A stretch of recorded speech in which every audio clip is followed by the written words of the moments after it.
লেবাননে পেজার হামলা, মধ্যপ্রাচ্য জুড়ে যুদ্ধের শঙ্কা রাশিয়ার।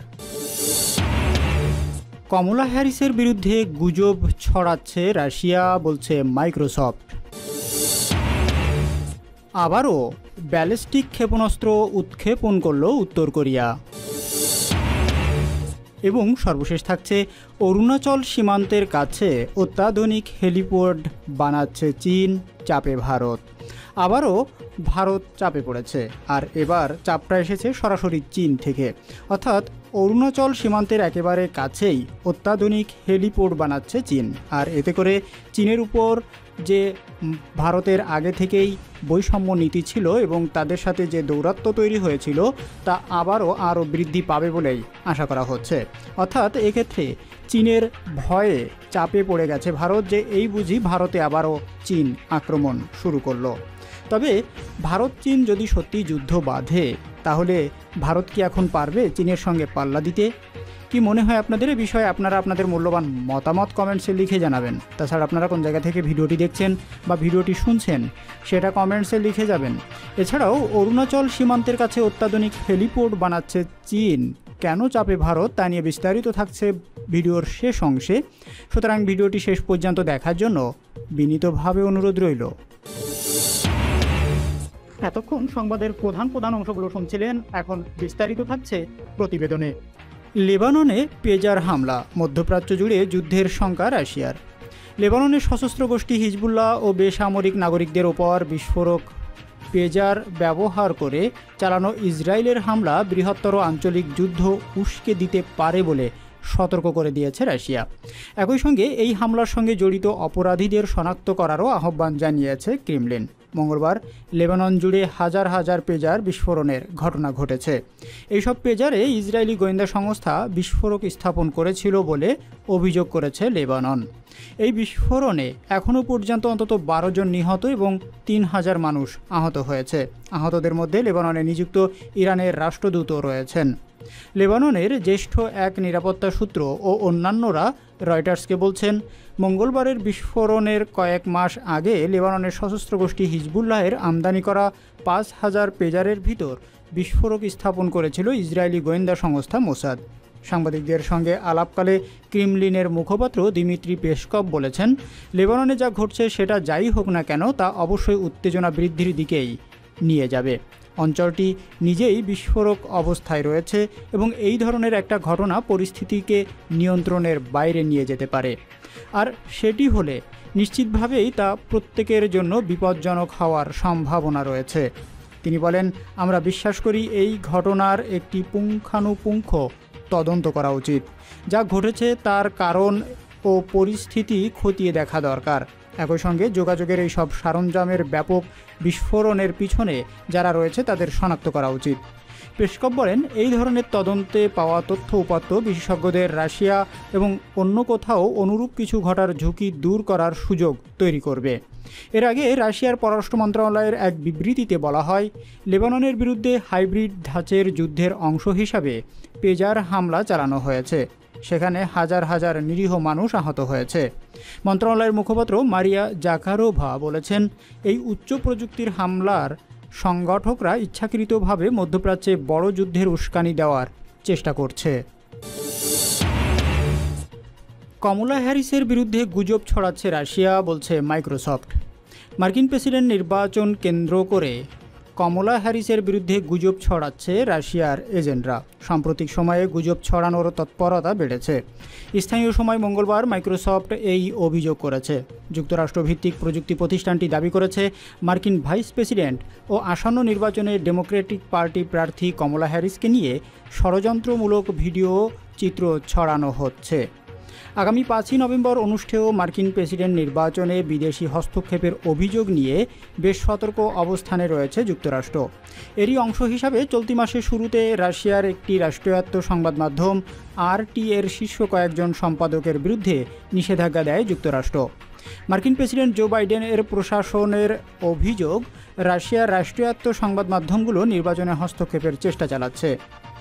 মঙ্গলবার মাইক্রোসফটের এক প্রতিবেদনে বলা হয়েছে, কমলা হ্যারিসের নির্বাচনী প্রচার নিয়ে অপতথ্য দিয়ে গত আগস্ট মাসের শেষের দিকে দুটি ভুয়া ভিডিও ছড়ায় স্ট্রম 1516 নামে একটি গোষ্ঠী। এই গোষ্ঠীকে সমর্থন দেয় ক্রেমলিন। দুটি ভিডিওয়ে লাখ লাখ মানুষ দেখেছে। ভিডিও দুটির মধ্যে একটিতে দেখা যায় একদল মানুষ ট্রাম্পের নির্বাচনী সমাবেশে উপস্থিত লোকজনের উপর হামলা করছে। ভিডিওতে দাবি করা হয় হামলাকারীরা কমলা হ্যারিস এর সমর্থক। দ্বিতীয় ভিডিওটিতে দেখা যায় 2011 সালে কমলা হ্যারিসের গাড়ির ধাক্কায় একজন মেয়ে পক্ষাঘাতগ্রস্ত হয়ে গেছে। এইসব ভিডিও অনলাইনে প্রকাশ করা হয় সান ফ্রান্সিসকোয়ের একটি সংবাদ মাধ্যমের ওয়েবসাইটে। এছাড়া স্ট্রম 1679 নামে আরও একটি রাশিয়ান গোষ্ঠী 2024 সালে প্যারিস অলিম্পিক নিয়ে একটি ভুয়া ভিডিও ছাড়িয়েছে। এই ভিডিওতে কমলা হ্যারিসের বিরুদ্ধে নানা গুজব ছড়িয়েছে গোষ্ঠীটি। আবারও ব্যালিস্টিক ক্ষেপণাস্ত্র উৎক্ষেপণ করল উত্তর কোরিয়া। উত্তর কোরিয়া বুধবার ভোরে স্বল্প পাল্লার একাধিক ব্যালিস্টিক ক্ষেপণাস্ত্র উৎক্ষেপণ করেছে। সিউলের সামরিক বাহিনী বলছে পিয়ংইয়ং এক সপ্তাহের মধ্যে এইসব ক্ষেপণাস্ত্রের দ্বিতীয়বার পরীক্ষা চালিয়েছে। সিউল থেকে এএফপি মঙ্গলবার একথা জানিয়েছে।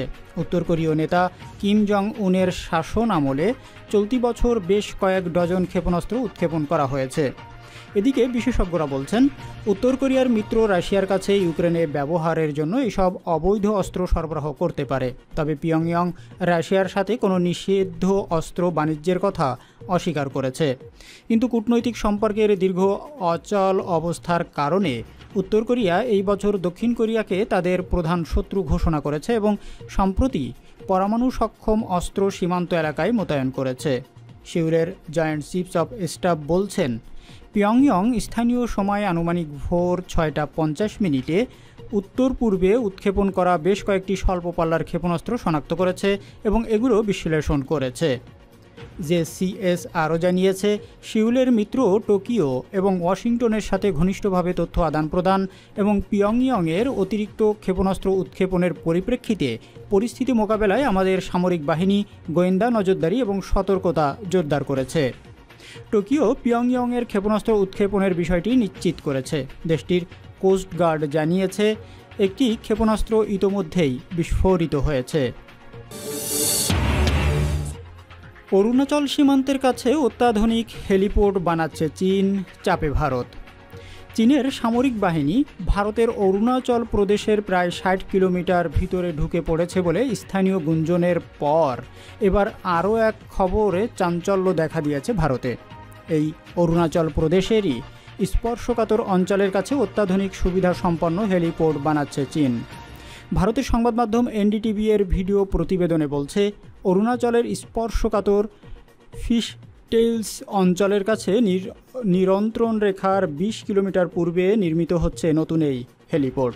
এই হেলিপোর্ট নির্মিত হলে সীমান্তবর্তী অনুন্নত ও দুর্গম এলাকায় চীন খুব দ্রুত সামরিক উপকরণ ও সেনা পরিবহন করার সক্ষমতা অর্জন করবে বলে ধারণা করা হচ্ছে। স্বায়ত্তশাসিত তিব্বতের নিচিয়ংচি প্রিক্সচারের গারিংবু কুই নদীর তীরে অবস্থিত এই অঞ্চলটি চীনা ভূখণ্ডের মধ্যে রয়েছে। এই স্থানে চীনা মালিকানা নিয়ে ভারত বিতর্ক করে না। ভূতাত্ত্বিক ও ভূস্থানিক গোয়েন্দা বিশ্লেষক ড্যামিয়েন সাইমন এক্স প্ল্যাটফর্মে চীনা হেলিপোর্ট নির্মাণের ছবি শেয়ার করেছেন। তিনি বলেছেন হেলিপোর্টটি রুক্ষ ঘন বনাঞ্চলে চীনের পিপুলস লিবারেশন আর্মির গোয়েন্দা তথ্য সংগ্রহ এবং নজরদারির ক্ষমতা বাড়িয়ে তুলতে পারে। অঞ্চলটি ঐতিহাসিকভাবে সামরিক অভিযানের জন্য চ্যালেঞ্জময়। নতুন করে হেলিপোর্ট নির্মাণের ফলে প্রত্যন্ত অঞ্চলে সৈন্যদের গতিশীলতা এবং টহল দক্ষতা উল্লেখযোগ্যভাবে বাড়বে বলে আশা করা হচ্ছে। নির্মাণ কাজ পর্যবেক্ষণকারী সামরিক সূত্রের বরাতে ভারতের বিজনেস স্ট্যান্ডার্ড বলছে হেলিপোর্টটি সামরিক এবং বেসামরিক উভয় উদ্দেশ্যেই কাজ করবে। দ্রুত সেনা মোতায়েন এবং প্রকৃত নিয়ন্ত্রণ রেখা বরাবর চীনের প্রতিরক্ষা ও আক্রমণাত্মক সক্ষমতা বাড়াবে। এই হেলিপোর্ট তাদের প্রতিক্রিয়া ক্ষমতা জোরদার করবে। যে কোনো জরুরি পরিস্থিতিতে দ্রুত সেনা মোতায়েন করতে সক্ষম হবে চীন। অরুণাচল প্রদেশের দিবাং উপত্যকায় ফিশটেল 1 এবং অরুণাচল প্রদেশের আনজাও জেলায় ফিশটেল 2 নিয়ে গঠিত ফিশটেলস অঞ্চলটিও ভারত ও চীনের মধ্যে বিশেষভাবে সংবেদনশীল বলে মনে করা হয়। ভারতীয় সেনাবাহিনীর পূর্বাঞ্চলীয় কমান্ডের প্রাক্তন কমান্ডার অবসরপ্রাপ্ত লেফটেন্যান্ট জেনারেল প্রবীণ বক্সি চীনা হেলিপোর্ট সম্পর্কে উদ্বেগ প্রকাশ করেছেন। তিনি এটিকে এই অঞ্চলে ভারতের স্বার্থের জন্য হুমকি হিসাবে বর্ণনা করেছেন। তিনি ভারতীয় বিমান বাহিনীর সাথে সমন্বয় করে জোরালো প্রতিক্রিয়া জানানোর আহ্বান জানান। আরেক বিশেষজ্ঞ ব্রহ্মা চেলানি সীমান্ত এলাকা বরাবর চীনের ক্রমবর্ধমান সামরিক অবকাঠামো নির্মাণকে ভারতের জন্য একটি চ্যালেঞ্জ হিসাবে উল্লেখ করেছেন। হেলিপোর্টের অবকাঠামোটিতে একটি 600 মিটার রানওয়ে অন্তর্ভুক্ত রয়েছে, যা হেলিকপ্টার টেক অফগুলো ঘূর্ণীয়মান করার জন্য ডিজাইন করা হয়েছে।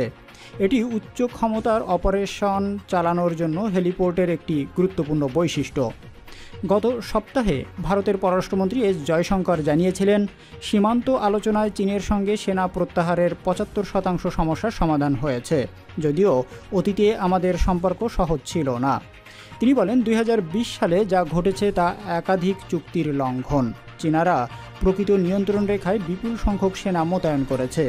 জবাবে আমরা আমাদের সেনা মোতায়েন করি। চীনের সঙ্গে সীমান্ত আলোচনায় কিছুটা অগ্রগতি হয়েছে।